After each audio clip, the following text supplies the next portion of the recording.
वालेकुम जी। आज हम बना रहे हैं दही। बहुत आसान तरीके से हम ये दही बनाएंगे। और आपको पता है गर्मियाँ आ चुकी हैं और जाहिर है हमें अब ठंडी चीज़ें अपने निज़ाम हज़म को बेहतर रखने के लिए ठंडी चीज़ें खानी होंगी। इसमें ये दही भी सारे फहरिस्त है। आप दही बना के घर में रख लें। कभी आपको लस्सी बनाने का दिल चाहे वो बना लिया, कभी दही रोटी खाने का दिल चाहता है आप वो खा लीजिए। इससे क्या होगा, आपकी जो मैदे की गर्मी है वो ज़्यादा नहीं हो पाएगी और आराम से आपकी गर्मियाँ गुजरेंगी। चलें आइए शुरू करते हैं अपनी रेसिपी। ये देखें मैंने फुल क्रीम मिल्क लिया है, 1 लीटर ये मिल्क है। अब इसको मैं काफ़ी देर से हल्की आंच पे पका रही हूँ। अब इसी तरह से ये पक जाएगा तो हम क्या करेंगे, इसको फिर बाद में ठंडा करेंगे और इतना ठंडा करेंगे रूम टेम्परेचर पे आ जाएगा।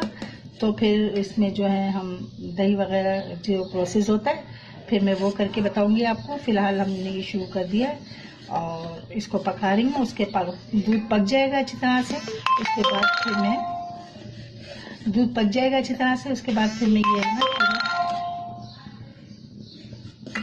दूध पक जाएगा अच्छी तरह से तो फिर मैं इसका चूल्हा बंद कर दूंगी और इसको दूध को ठंडा करूंगी।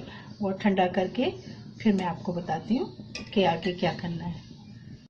ये देखें ये ठंडा हो गया है हमारा। ये मिल्क रूम पे टेम्परेचर पे आ गया है और हमने इसमें निकाल दिया।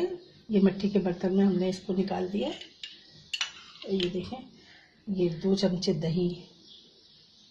दही हम इसमें बीच में इस तरह से डाल देंगे।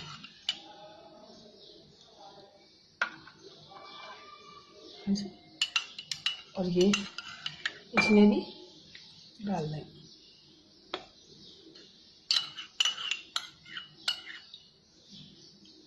और इसको हम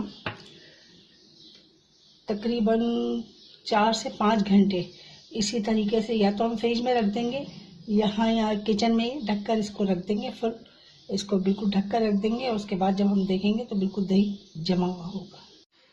देखें 4 घंटे हो गए और ये दही हमारा तैयार है। ये देखें इतना सॉफ्ट और ये देखें सारी मलाई देखें इसके ऊपर कितना सॉफ्ट और कितना सही दही है। ये देखें दही तैयार है। अब इसे आप लस्सी बनाएं, वैसे खाएं, गर्मियां हैं, इस तरह से भी इस्तेमाल करें और मेरे तरीके से बनाएं। इंशाल्लाह ताला आपको बहुत पसंद आएगा। अगर जो ये मेरी रेसिपी आपको पसंद आई है तो प्लीज़ मेरे चैनल को सब्सक्राइब कीजिए, मुझे कमेंट्स दीजिए, मेरा हौसला बढ़ाइए। दुआओं में याद रखिए। अल्लाह हाफिज़।